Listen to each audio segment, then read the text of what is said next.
Yo, broadcasting live to you and yours. Weekend Gabe hold down your Tuesday night right here on Weekend at Gabe's.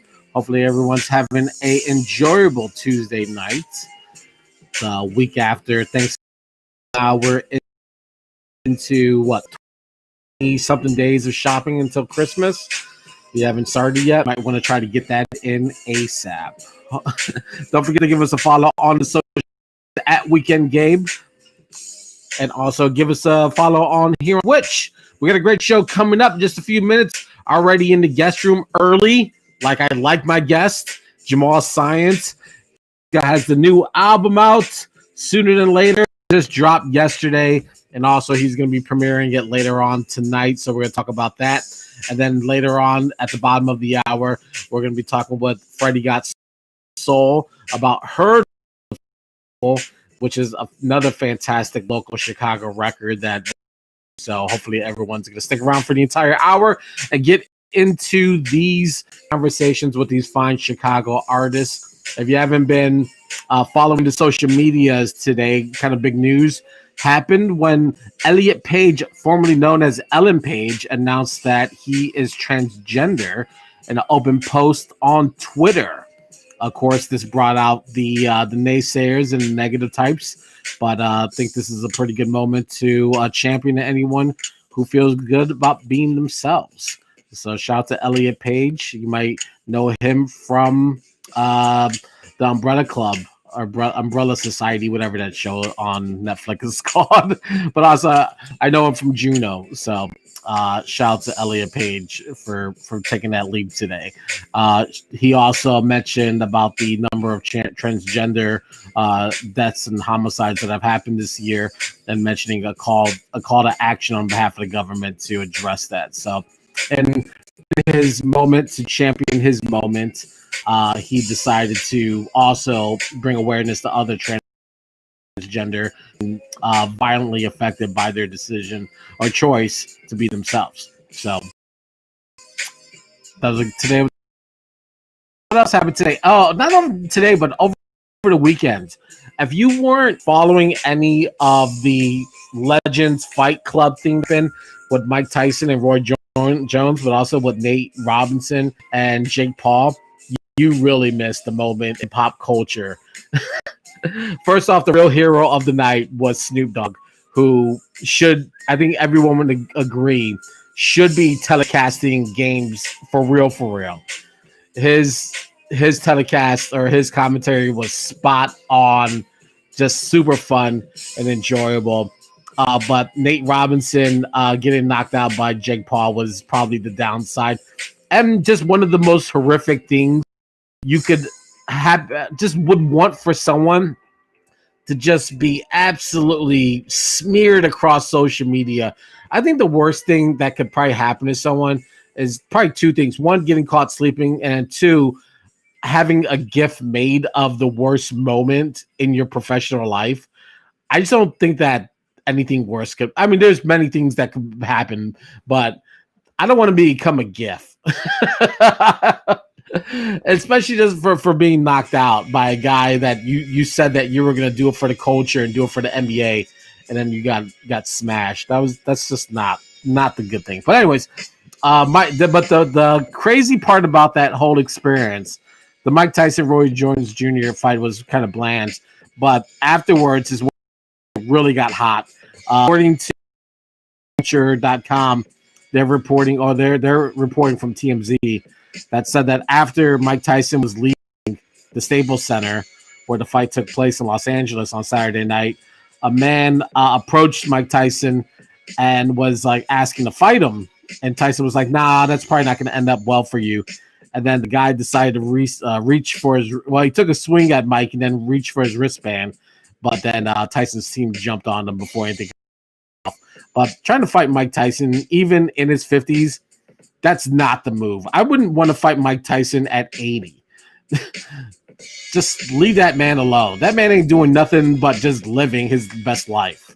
That's what needs to happen. The NBA schedule went out, so there's going to be a bunch of Christmas Day games popping off. I'm not sure how that's still going to work without the bubble, but they're going to run these games and already two of the Golden State Warrior players have tested positive for COVID. So I'm really curious to see how this is all going to work out. And considering that the NFL's Ravens and Steelers game has been pushed back so many times that they're going to be playing tomorrow at 3 o'clock on a Wednesday. Name me the last time you remember an NFL game being played in the middle of the week afternoon, competing with Jeopardy. Yeah, exactly. Crazy times that we're living in. If you're not watching The Mandalorian, you really need to consider something else to do with your life. The Ahsoka Tano episode with Rihanna Dawson, not Rihanna Dawson, what's it? Rosario Dawson is absolutely phenomenal. If you haven't seen it, the Ahsoka Tano episode, it just blends into Clone Wars with the Mandalorian series. It's absolutely one of the best things on TV right now. I tell no lies. The shout to Rosario Dawson still getting Hollywood checks 10 years after Kids, or 20, 30 years after Kids.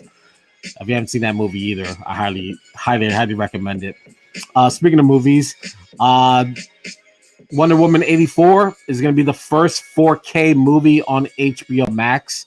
So for you fancy folks that can afford a 4K or have a 4K already, for a treat. The rest of us who are just on regular HD will survive. We'll manage. All right, that's news that Gabe only cares about. We're going to transition into our next guest, who introduction, but that's fine either way. We'll mention them anyways. I've talked to this man 2 or 3 times throughout his career. He's joined me when I was just starting at Vocalo. He joined me when his EP just came out 2 years ago, and then now he joins us here on Weekend at Gabe's on this new platform. I'm talking about Jamal Science, who has the new album out sooner than later. Good evening, sir. How are you? Can you hear me, Jamal? Can you hear me? Am I on mute? Nope. Can you hear me? Let me see. Jamal, are you able to get in to hear us? I'm not sure he can hear us just yet. Jamal, can you hear us? Is your audio on? Well, maybe we can see if we can try to get this figured out. Let's hang tight for a moment. Jamal, can you hear us? All right, let's see if we can figure this out in just a second. Hang tight, everyone. Live TV. What do you know? Let's see if we can. Jamal, if you're listening, can you check your settings to see if your audio settings?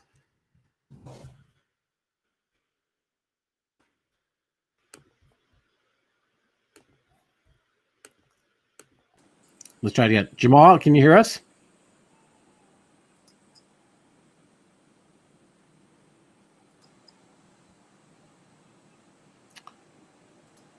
Hey, Jamal, can you hear us?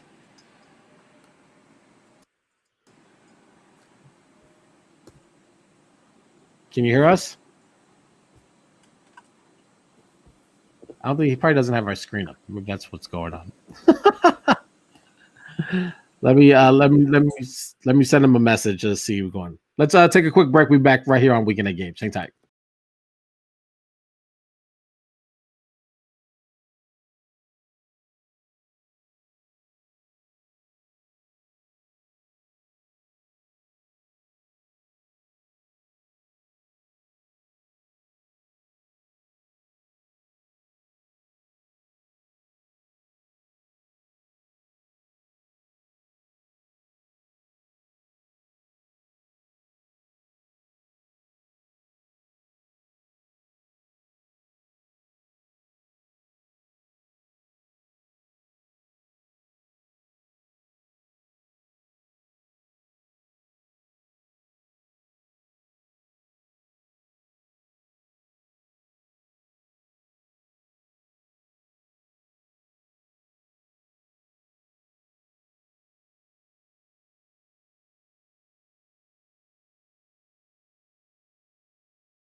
Jamal, can you hear us? Any chance? No. Jamal? Nope.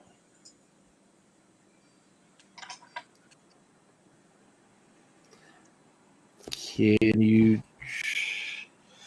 Gotta love live TV, folks. Thanks for everyone who's joining us.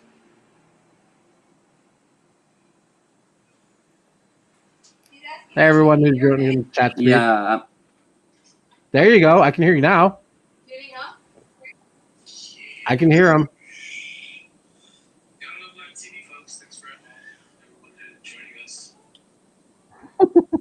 Yeah, I can't hear him. I just went on my iPhone. Oh, I can hear you now. I can't hear him. Oh. Is your thing muted? Tell him, man. Yeah, I can't hear you, bro. But it seemed you can hear me. I just switched over to the iPhone. All right, cool. All right, we're gonna get Jamal on the iPhone. He's gonna try to patch in through his phone and see if that works out. So we're gonna work on that. Coming up at the bottom of the hour, we're gonna be having Freddie Got Soul, and talk about her new album, The First People. So live TV, it happens. No worries. Jamal, can you hear us?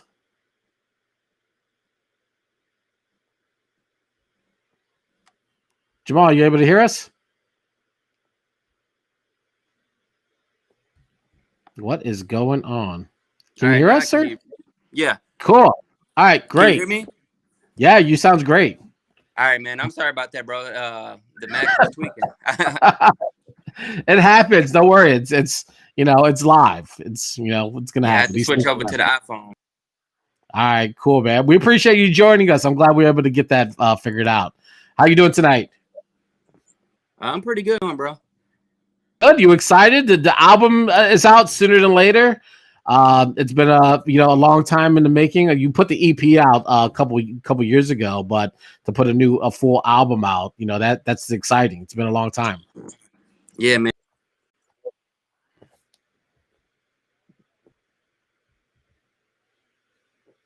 Yeah, I'm extremely excited right now, bro. Good deal. The album is, first off, the album cover is crazy cool. Thank you. And then like the album, it kind of like gets you to that point of you lifting off and going into another space. No pun. What is it about the title and the art that you were trying to register with the listener? Like, what were you looking to do there? Basically, man, it was just sooner than later. That's just self-explanatory. Just basically saying that everything's gonna come to light sooner than later. I don't drop music at the pace of a lot of people, but when I do drop, I want it to count for something. I don't drop anything unless I feel it. So as far as the album cover, man, I just wanted to do something different. I didn't want my face on this cover. I just wanted something that was creative. I did something out of space, sitting on the globe, and just drew this little character that I think resembles me, with the brain and the lightning bolt, with the glasses, just always being the thinker and out of this world. Yeah. I mean, it's been a long time since like the Something Wonderful album came out, and I ran into you this summer. When we were both grabbing some donuts. Mm-hmm. Yeah, you ain't recognize me because I had the mask on. I know. I sure as hell did it. Like, I don't recognize with the mask, and like everyone, like, if you have a hat on or any like a bunch of garb on, forget about it. It was like, yeah. And so a lot has happened with you, obviously, personally. I don't think I'm sharing anything that you haven't already publicized, but you had a new child come into your life, and now your daughter, who was on the album cover, is like almost 10 years older now. So you're starting anew. Me and you have a lot of similarities, first off, because I did the same thing. But what is that sort of? Is that like a rejuvenated spirit of making music now? Like you have this a new experience, obviously being a father again. but having that new energy around has to be sort of reinvigorating Oh for you. yeah, it's very inspiring. To have my baby girl Kalani around me, man. This new life, just make you reevaluate yourself as a father and a person. And yeah, my like you said, my daughter, she did most of the album cover too. Destiny, she's super artistic, man. She's always drawing and everything. So Yeah, um, I just wanted her to be a part of this also. that's fantastic. Oh, so she had like a hand in helping craft the album Oh cover. yeah, she was the one that drew the animated person and me sitting on the globe. That's all her. That's fantastic. Yeah. It's like like I wonder what like was going on because it feels kind of like I don't want to say like a kid show, but it kind of has that vibe and feel to it. Like they're like this a young person or a child was designing or it was designed for a child, but also has this very innocence about it. So that's why I really dug it. Yeah, I appreciate that, man. I definitely was just going for something eye catching and different. A lot of people uh before they even heard anything on the project, they was like, man, the album art is Oh crazy. yeah, So, that's exactly what I want to do. I just wanted to do something out of the box instead of sitting outside, just doing stuff that people usually do. I just wanted to do something a little different, man. yeah, the routine, We yeah. gotta, and especially from like getting my daughter to help me is always good to get a perspective from a child sometimes because they're 100% honest with you. So, that's why I did what I did. Yeah, oh, it's fantastic. The record itself is a super enjoyable listen. I There's a lot appreciate of that. obviously there's a lot of just sort of reflection of what's happening in society, what's happening in Chicago, but also sort of a with the record that you have with that's DJ Sen does a scratch. I think it was the first single. Can I get a witness? That Yeah. kind of like what like this sort. I won't say imaginary, but like these goals that you're still trying to achieve as being the artist and chasing after that. I think that like it's just like these really strong records, hip hop records that just resonate and have a certain vibe and feel to it that I think just is shifted a little bit different than some of your other releases. But I think they're a little bit more harder edge because of where we're at currently. So it Yeah. feels like there's the edges of the album are a little bit sharper than what you normally do. Yeah, man. Of course, we had a hell of a year with everything that's going on right now. So it was just, you know, important for me to talk about things that's going on and things that could resonate with people today. Yeah. We just got so much going on in the world right now, man. It's cool to do the party and turn up music, but we can't ignore what's going outside. Somebody has to address that. So I just always feel like in everybody at work I always try to talk about something that's going on within that matter of time. Yeah, absolutely. There's a record on here, "Remember Me," and I was wondering if that's if you already kind of thinking of your own mortality and where you're at and like where you are or your impact in hip hop, not even just Chicago, but just like your contributions. Have you reflected and given that some thought, and that's where this idea came from? Yeah, it definitely did. I mean, we've all once or twice thought about our what would our legacy be, once we perish from this planet we call Earth. So I was just writing, hoping that if don't nobody remember me from anything else, they remember me words. And Right. this song was inspired by Tupac too. So Mm. That Tupac seems to be coming up a lot. We had Neak on last week to talk about his new album, and there was a couple moments throughout his record. Tupac came up. I'm interested why like Tupac is starting to making this resurgence back into the culture. It's not like he's ever went away, but it feels like his presence is being more felt. well, for me, he's always been like one of my favorite artists. Besides Nas, I was a heavy Tupac fan. This go back from the time me and my cousin Vincent, Vincent, as a lot of people know him, used to burn the All Eyes on Me on tapes when we used to dub on tapes and walk through walk through the block on the Walkman, just geeking, listening to the album front to back on tapes. So Pac always been a big influence on me. I used to try to master drawing the Machiavelli cover. I thought that was just like so crazy how he did that. Yeah. So for me, you know, he's always been an influence, and he's always been a great leader too. And speaking about, you know, social injustice and everything that's going on, you know, he was a Black Panther. So I mean, that's a powerful guy, man. Yeah, absolutely. Who was I noticed that Fable get as like featured on half this album. My boy. No, my boy. I love Fable too. He's fantastic. That's my brother. I love that dude to death. He know that. That's my brother. Yeah, man. I just talked to him yesterday. I talk to him, you know, every day. But I was just telling him that this album wouldn't have been the same without his imprint on it. Like, it was some things that I needed to bring to life that I knew that only he could do. Right. That I can't sing. So he's an amazing singer. He's an amazing MC. He's an amazing producer. He's amazing clothing designer. Like, you know, he's just this big package rolled up in one. And I just wanted him to be a part of this with me, man. He smoked everything he touched on that project. Yeah, no, he's fantastic. Have you guys thought about doing just sort of a collaborative, like either like an EP or 4-song collection of just like, you know, I hate to use the best of both worlds, but you know, something to that effect. Nah, that's inevitable. That's definitely gonna happen in probably the first or second quarter next year for sure. But he got a project coming out that I don't think nobody ready for.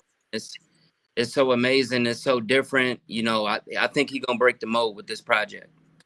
I can't wait. I know. I think him and Neak and they just put out a video together. Was it last week that came out? The video was just absolutely crazy. Yeah. So I'm really excited to see what he's up to. I'm always excited to all you guys, what you guys are up to whenever you're putting new records out, because I'm just a fan of the music itself, but also just because there's a authenticity and a genuine sound about it that you guys are still making that have purpose and an intended impact that I don't sometimes hear with the broader scope of artists who are making music. So I'm always a fan. What this so you guys so you're this was co-released with Moment, you and Panic, right? Together. And what how did this thing start like to take form? Did you kind of have an idea to put together them, or was like did someone like did he or someone from Moment kind of approach you like it's time? Like what got the engines revving? Basically me and him just talking, basically saying, you know, it's time to do another project. This project, honestly, like 4 to 5 years in the making, just because I went through life. He was going through a lot. So again, I'm a person that believe you know, dropping music when it's time. I'm not trying to keep up with the Joneses. I feel like if it's a great body of work, it's gonna stand the test of time.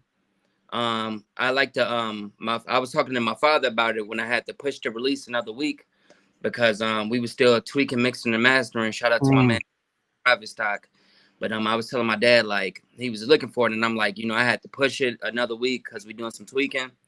And he was like Rakim said, I say no rhyme before it's time. And when he told me, you know, that's what it's about. Like, you know, when it's time, it's time. And right now is the perfect time. And an oddly messed up year, one of the worst years ever. Well, what was there any consideration? Like maybe I just like punt this to 2021, and maybe you know it might. But I think it's like it's because like there's a lot of the content kind of like is appropriate for what's happening. So I feel like it's in the moment to release something like this. Like and it's not directly, it's like at no point I think you say like COVID or you know, but it's just kind of like the overall sense of what's happening in the country, what's happening in our communities, of a sense of, I don't want to say desperation, but like there's a lot of negativity floating around. There's always an opportunity for something terrible to happen, and you kind of like capture like, you know, just sort of being aware of what's happening around us, and you do that a lot on a lot of the records, and I think that's a fair point. at any point like something is out there, whether in the air or just something could happen. And I like the way that you capture that and just tell these stories of like even on what was it, the heaven, it's like it captures what's happening every day in these streets. Yeah, you gotta keep your head on the swivel and know what's going on out here, man. It's almost now it's you can't even ignore it. It's right there in your Right. face that's going on. So, again, I just try to bring that to the forefront and to light. Like it's good to, do the party records and all that. That's just never been me. But I'm just always about bringing awareness and things to the forefront. Yeah. I mean, you've always been like an MC's MC, right? Like I don't think like I've like and I'm not saying that you can't do a party record, but you've always kind of written songs that have a deep story to it, or it's punctuated with some sort of lesson or something that is can be explained.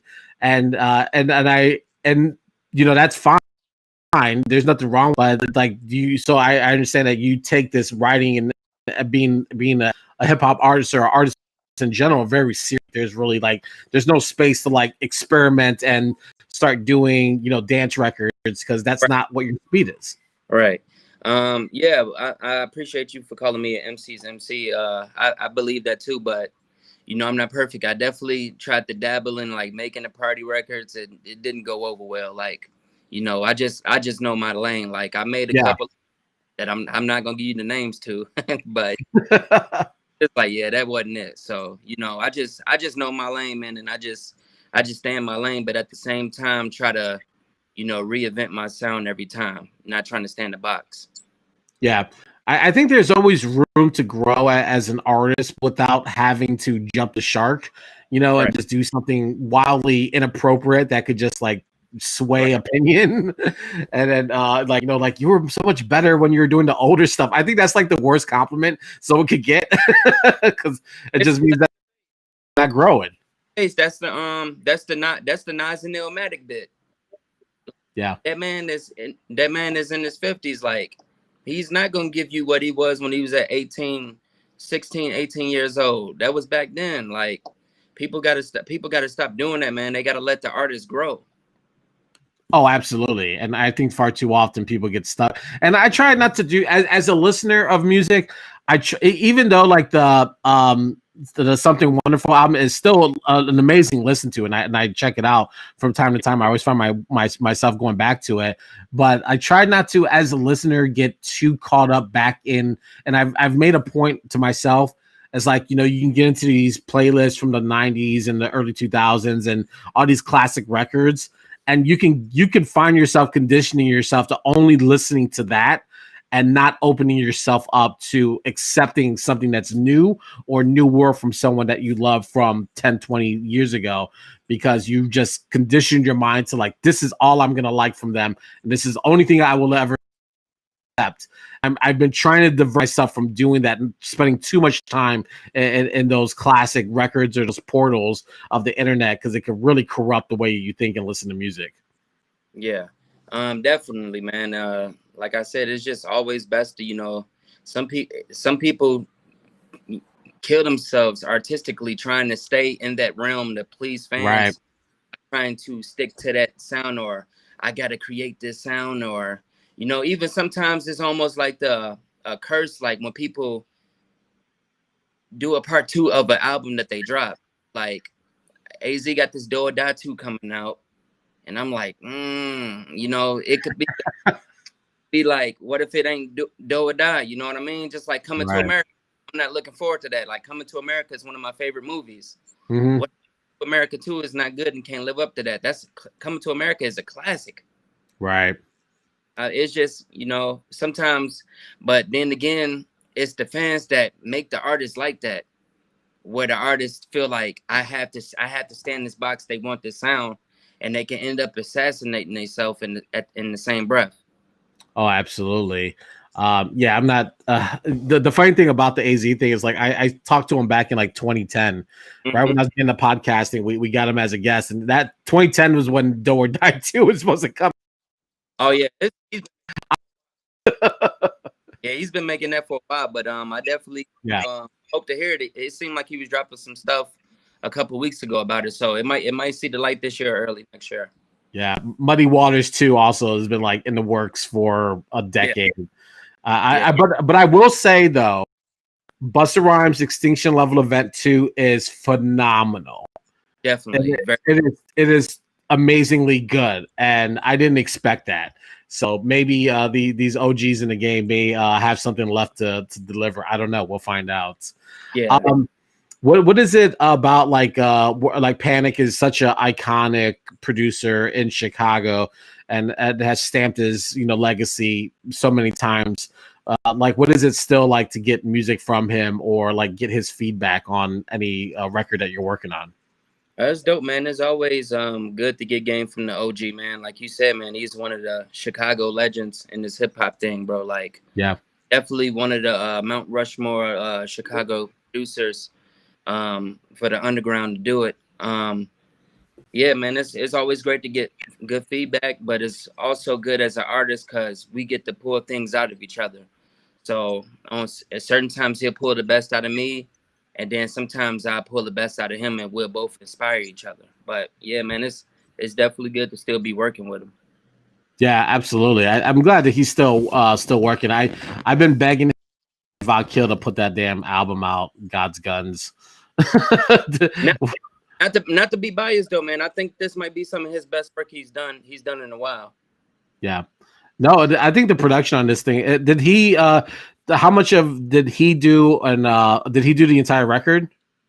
He did 8 out of I think 8 songs, or 7 out of 10. I did 2 and he did the rest. Oh, okay. So it's the production on this thing is fantastic. It's phenomenal. Yeah, he shotgunned the whole thing on the production side. I just sprinkled some of mine in the end because it was gonna be just all Panic production, and then a couple of the joints I had, I'm like, these joints have fit perfect on this project. So, I put them on there, and we synchronized them and everything, and it sounded good. So it was like, yeah, these were meant to stay on there. Well, I'm so glad you mentioned that, because now I remember that, like, for I think it was a year or two ago, right when you were starting to get into making beats, and you were doing like these IG videos, like, yo, I got this one, and I'm like, yo, these are hot. Like, why are you selling these? Like, you should just be holding on to these. Oh, I appreciate it, man. Yeah, I've been making beats for a long time, since I was 14. Yeah, I got so many of those beats that I can, give some to other artists. I do the Kanye West thing and sit on, some of the best stuff for myself. With 2021, when I do my self-produced project, it'll be a lot of the stuff that people may have heard from, IG clips and everything. But yeah, man, I got so many beats, man. I don't mind getting other people on my production. Yeah. Help. So what is it about what inspires you when you start like working on a production or a beat? Like, what it usually does it? Is it like a sample, or do you start working on drums? What like kind of kickstarts it? Most of the time for me, it's the sample. It's the sample. I have an idea, get the sample and start building around it. Like a theme. I've been like for the last couple of years, I've been on a real like heavy gospel kick. I've been making a lot of like soulful gospel beats. That's just been like my bag lately. Like I can't shake it. You know what I'm saying? I'm always digging in the stores and online digging. I'm doing a lot of online now. I haven't been in the stores since the pandemic hit. But yeah, man, just sampling, or even if I'm doing all original music, just finding like a nice melody or something, playing with some Rhodes or something like that. And then I usually build around that. I rarely start off with drums sometimes. Yeah. Being a father again, like, what's the best part about being a dad? Seeing everything all over again. I know, right? It's crazy. I agree. Yeah, 1,000%. Because it may have been a couple of things I forgot when my first daughter was born that I'm seeing again. I was like, oh my God, I remember I did go through that. Just seeing them, crawl and everything, man, and smile and all that. And my daughter's first tooth just came in. Like, it's just amazing. Wow. Yeah, I agree. Like it's I was with the oldest, I was still I was in my senior year at Columbia, and I was juggling two part-time jobs. So I was never home. And so Wow. I missed a lot. Yeah. So with this with our new baby, it was like I was like there to actually like put him to sleep and pick him up in the night and Mhm. do a lot of those things I didn't get to do with my oldest. So it was like Yeah. I felt like I got a do-over in a sense, you know, and it's such a crazy feeling, like you said, like you're like, oh, I remember doing this, oh, I remember this, or like I don't remember this happening with the older one. Yeah. So it's a brand new experience. Those new memories to cherish, man. You know. Well, I mean, now because our phones are way better than 10 years ago when I was using the BlackBerry. So now you can just like capture everything, which my phone is just completely filled up with videos and photos of the youngest and the oldest. So like I feel bad that like my we didn't get more stuff with the oldest one, but you know we're making up for it. So Yeah. it's all good. Yeah. They definitely are a blessing, man. Absolutely. Well, man, the new album is fantastic. Sooner than later, it's all available on all streaming platforms, courtesy of Moldman Records. Jamal Science, man, thank you for joining us. You're going to be at 9 o'clock. You're going to be playing the record in its entirety. Where can people go hear it and follow you and listen to it? Yeah, I'm gonna be playing Sooner Than Later, the whole album, on my IG Live. My Instagram is at Jamal Science. I'll be starting at 9 p.m. Central Standard Time tonight. So if you guys got time, come head over, man. Listen to some tunes, and then hit the link in my bio. I got the album on all streaming platforms right there. Also, I got the video out for the album Half Man, Half Amazing on YouTube. So go check that out. And shout out to Boy Panic, and shout out to my man Jason for mixing and mastering the whole project, and everybody that was featured on there. At Private Stock. Yes, sir. That's my man. Oh, shout out to Private Stock. They do excellent work. Yeah, man. He's a wizard with that, man. He like definitely took his time, and it just sounds incredible. I've heard this album on every audio thing that I could possibly hear it on: headphones, car, studio monitors, little speakers, everything, and it sounds incredible. Yeah, no, it's wonderfully done, man. I know I'm biased, but it just sounds absolutely excellent. I highly encourage everyone to give it a try and put it into their lives at least once. Thank you so much for having me on, man. I appreciate you, man. We've known each other for quite a while, man, and you've always looked out for me and always gave me your platform to do my thing on, and I just want to let you know I appreciate that, brother. Absolutely, man. Well, keep making great music, and you make it easier for me. Yes, sir. All right, Jamal Science, man. Enjoy the rest of your night. 9 o'clock, go jump on his Instagram and hang out with them. Thank you, man, for joining us. All right, man. Peace. Take it easy, bro. All right, Jamal Science. Sooner than later, the new album. Go check it out. Put it into your lives. It is the thing to do. Our next guest coming up, she's in the guest space. She also has a fantastic record. The First People, Freddie Got Soul, joins us here on Weekend at Gabe. Good evening. How are you? Yo, what's up? Good. I'm so glad you could join us here on Weekend at Gabe's. The record is phenomenal. I'm so excited to have you here. There's so much to get into. We were chatting a little bit through our DMs, and I was just like really excited about this record, and I'm glad you gave us some of your time. Oh, no, it's all love. I appreciate it. I think we have to start off with the artwork. It's so bold. It's refreshing. But also I think it sets the tone for the record. And I thought about this after I had like listened to it, and then I was like, The First People, right? Like that usually is the original man is black. So The First People, and then it's you on the cover, or I think it's you, right? Yes. Okay. And like you're pregnant, so it's like you're giving birth, and it's like I was like, holy shit! Like there's a kind of like this really crazy deep meaning into the album cover, the title, and then when you get into the record, it starts to unpack a lot of social culture issues that are happening. There's just a lot to really digest with this album. I don't know if I hope you realize what you were doing when you were making this thing.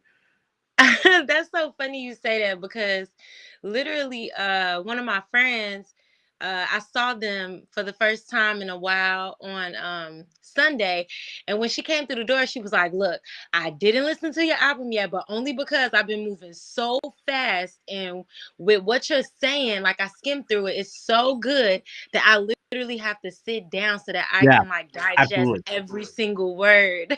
It, So yeah, like that energy of like it's so much that's said within it that you literally gotta like sit down, digest it, and really like listen to find the messages.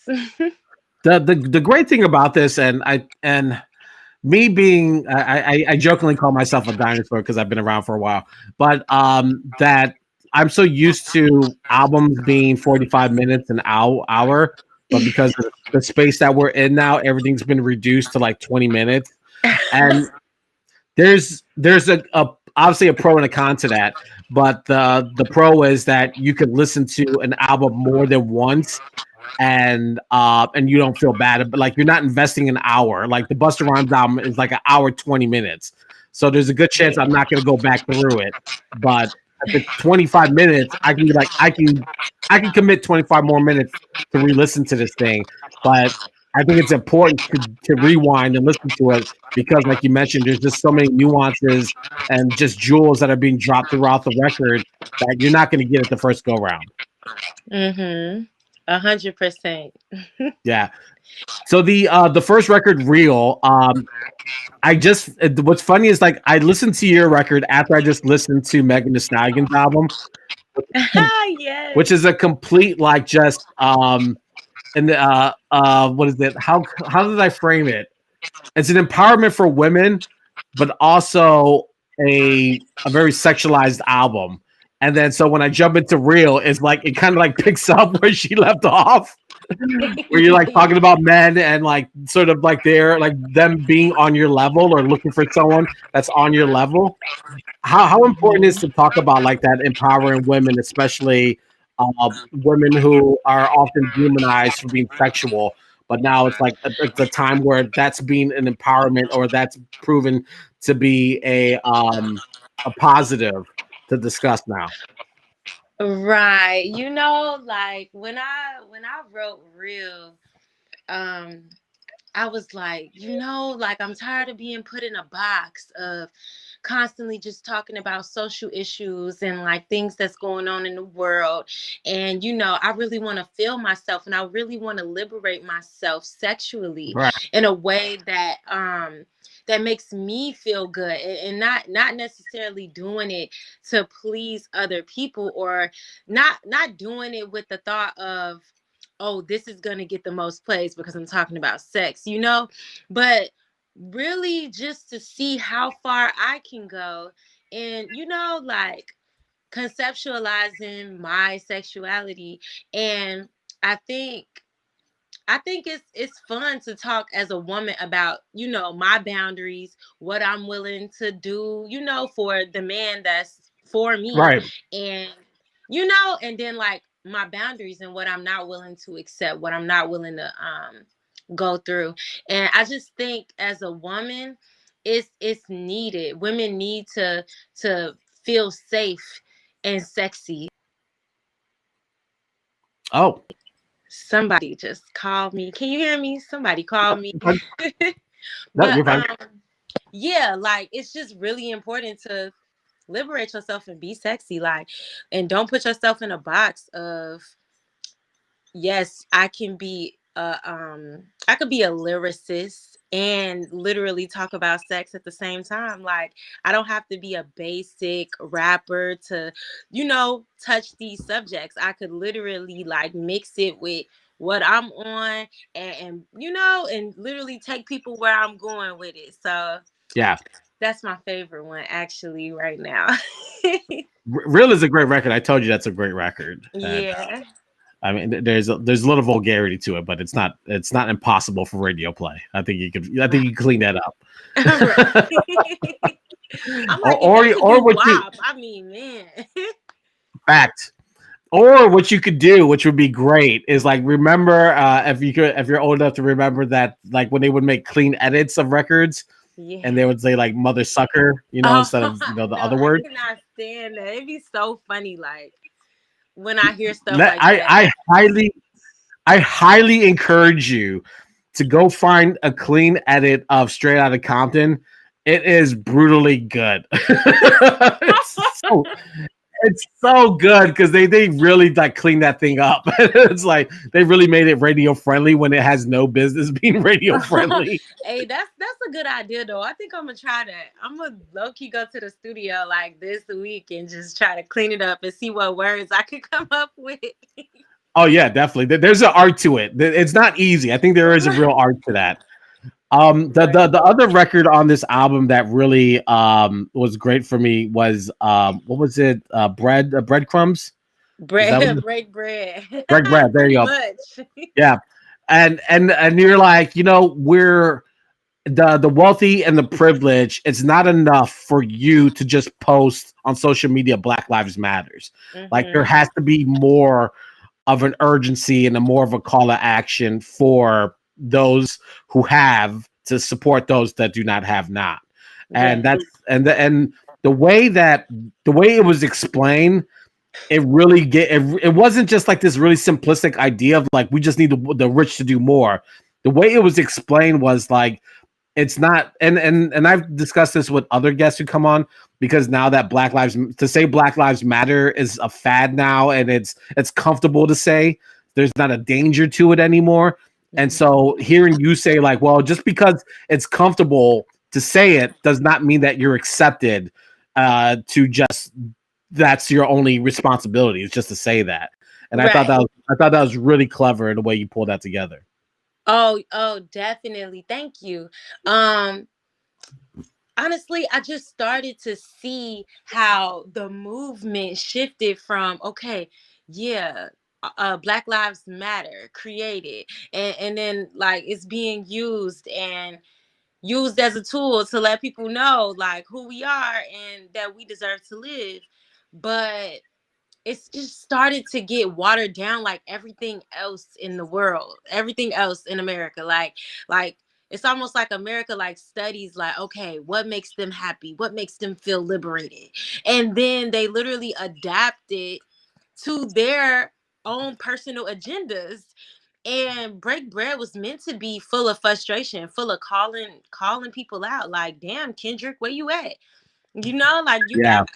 you got so many albums about liberation and just like uplifting Black people. So where are these people at, and really just holding people accountable. Break Bread was about listening to the streets, because not only was I calling out celebrities, but I was listening to my family. I was listening to my peers, other artists. What is it that we want from this George Floyd Right. situation? What is it that we need?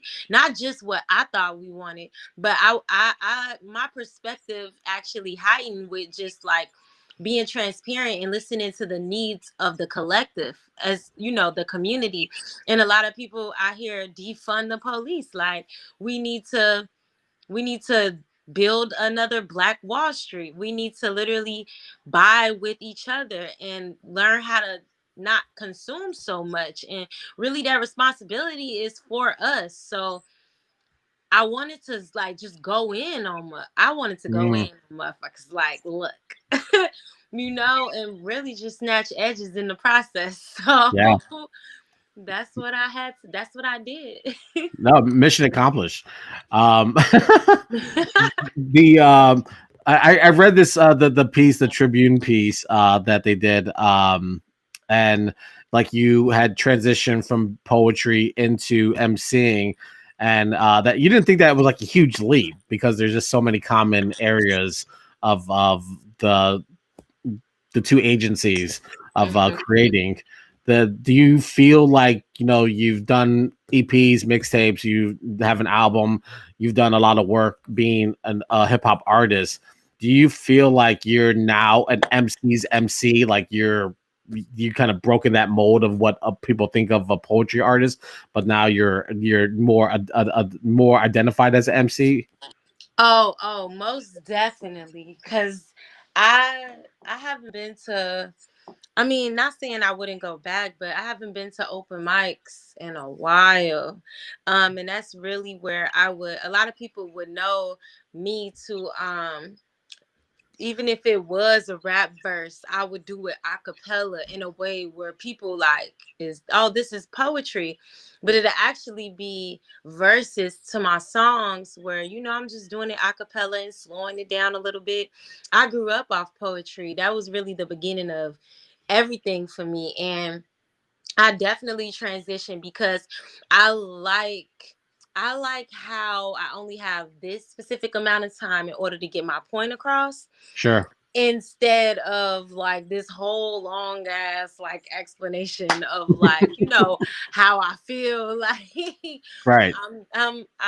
I'm really enjoying being a MC, and it's what's for me, so poetry helped me become the lyricist that I am, and so now I get to take it to the next level. Is there I know that you're Freddie old soul, but like do you just cater to kind of soulful records or sample based soul records? Is that kind of like your bread and butter? Well, yeah, like samples, I'm just a sucker for samples. Like, even just talking about it, I'm getting excited as hell because no, for real, like the shit is crazy. If you haven't noticed, like rappers have been like rapping over loops lately, like just like sampled loops, and it's just become this like really cool like thing to do. I personally love samples because it brings back the soul and the energy of music when it was really, really, really good. Right. Because these days you're not getting real good music, like in regards to like Mm, what's being seen on TV or what's on the radio. right. um and the samples bring the ancestors back for me, Mm. and it makes me feel like I'm connected to my roots, so that's why it hits so hard. I don't really want to say I'm on some boom bap shit. Like when I make my other album, which I'm like in the process of like creating now, you're not gonna hear no boom bap nothing, but you will still hear samples. So that's something I'm carrying with me, like until they try to sue me. I don't know. Like, don't talk about I still sample like currency. original music too, though. Like, but that's really why it's Freddie O. So it's because like I just like bringing that soulful, but trap, but also like Yeah. very eerie. That's my thing. Is there when did how did you what made you take that leap? Because like people who do spoken word poetry, they sometimes just stay in that lane and they're really good at it, and that's fine.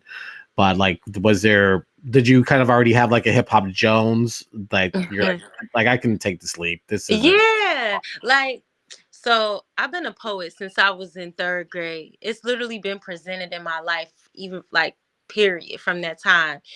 Um, when I got to high school, I was like walking to my locker, and there was this room with a bunch of people in it, and they were like sitting down writing, and I don't know what told me to, but it was just like, you need to be in that room. And Mm, I literally like went back like, what's in this room? And when I went in there, I came out like a legit poet, like for real, and just cold. And I'm like this is what I'm meant to do. It really changed my life. I'm so happy I went into that room. yeah. But what made me rap was I had a music class in high school, and my music teacher, rest in peace, she told us to make a song. So I'm like, a song? Okay, I could do this. And I went to my best friend's house because that summer, I think it was '09. I think it was the summer. No, not the summer of '09, but it was just like throughout the whole year, school year. I stayed in that basement literally every single day from after I got out of school till the nighttime, time for me to go home. And we would just listen to music, listen to instrumentals. He would make instrumentals, and I would just absorb that energy. So being a poet and absorbing the energy of those instrumentals, it kind of just meshed. Like it was no way I wasn't gonna, Right. start rapping. And when she told me to make that song, I went in that basement. I wrote that song. When I went back to school and I performed it for my class, I had the entire class like screaming like this is amazing, like. And from that I was never able to let it go. Like that's when I really started making music, and that was sophomore year in high school. Yeah. So, and I always been a part of open mics too as a poet. So Yeah. that's how it happened. So you have the record on here, which is funny as hell. Not because of the name of the title, "Shorty Fine as Fuck" on 63rd, but Yeah. because I think it was like a week or two ago. There was something like people kept talking about, like everyone from Chicago swears they're from 63rd Street. It was like something to that effect that like everyone knows or is part of 63rd Street in some Yeah. capacity. And what was funny is that it's like I could totally identify because I grew up like 61st in Costner, which is like by the airport, but it's like I always said 63rd Street. I just told everyone 63rd Street because everyone just knew 63rd Street. But Right. I imagine you're talking further east. Oh yeah, like definitely in the land. Yeah. So, but there's like this story of like how people are starting to identify and notice that you're becoming a woman and there's changes about you. And obviously 63rd could be a what catcalling nightmare for women. Yes, most definitely. Literally, like as soon as you get off the train, niggas is just ready. Like, hey, shorty, like you fine. Like, and that song was really about reminiscing of like what it felt like to be on the red line and getting off on 63rd and always seeing like them people like in the middle of the streets like selling the Krispy Kreme donuts. Like this is just some like pure Chicago, like East Side, Right. vibes. And I didn't even realize how timeless that record is when I didn't realize how timeless it was gonna be when I was writing it. I was just like, nostalgia. Pretty much. And it just turned out to be something like people really love. Like literally people would be like driving down 63rd listening to that song and they'll see the donut person because they still be out there, which is crazy. Like and I remember like getting them donuts, telling my mama like, like pull over, ma, I want some donuts. And people would just be playing the song now. So I'm glad I gave the streets that one for sure. Is it a rewarding feeling knowing that people are playing your records or listening to it, or you might get a response or some messages from someone who's just listening to your albums? Yeah. It's making me feel really, really empowered, especially after having a baby. And when you have a child, like your whole like daily routines, your mind, everything is just warped. And everybody's responses to the album is really bringing me back into like remembering who I am and how powerful my words are. Right. I even had somebody hit me up on Instagram with like this long ass message. When you just see a long message, you like, whoa, this must be like serious Yeah. or something. But they told me that I literally took their anxiety away because they have anxiety attacks constantly. Mm. And just listening to my voice and my album helped them like get through it. And that made me feel so good, especially as a mother. Like I'm literally a mom of two, accomplishing what I'm doing and just really being the best at what I do, no lie. It just makes me feel really good. Yeah. Is it challenging? I imagine so, that being an active artist but also two young children, because it's I have I was mentioning with our previous guest Jamal Science, who also has a young child, and I have a 18-month-old and an 11-year-old. So I like right now I have to I can hear them in the other room, screaming. Exactly. Like actually I'm in my room right now and my baby is asleep because he will not sleep in his room. And then my little baby is like downstairs with her dad and I can still hear her like little whines. Yeah. It's I don't want to say it's hard. Being a mom is hard, period, from the time that you're Facts. pregnant to pushing it out to literally like healing and then like not getting back, but just morphing into what motherhood makes you into. Yeah. So that part, the transition, it just feels like a caterpillar going into a butterfly mode. That is the hard part because you look back at who you was and how easy it was to just get up and go to this show and go do this and go to the studio and smoke hella backwoods in the studio. Like honestly. Oh, and that's like a ritual for me, like smoking backwoods in the studio with all my friends. Like that's really something that really gets me in my zone.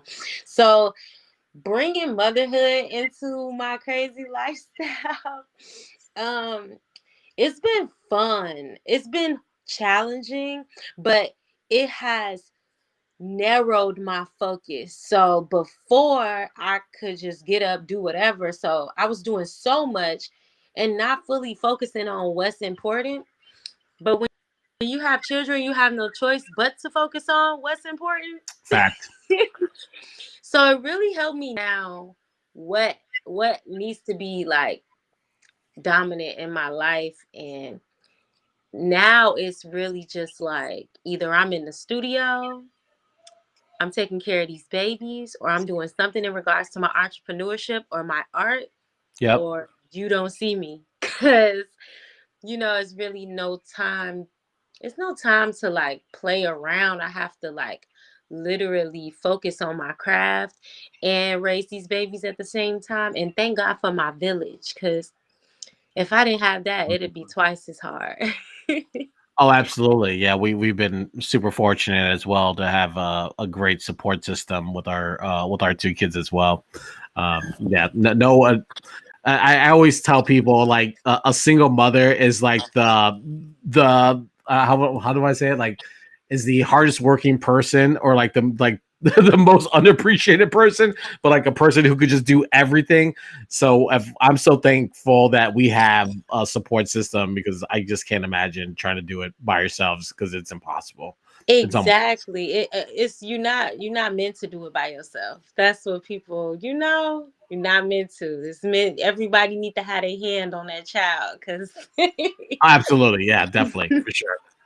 The first people, it's out there on all streaming platforms. There's so much we didn't get into, but we're already in overtime, and I want to be respectful of your time, and with having young children this late, I don't want to wake any of them up.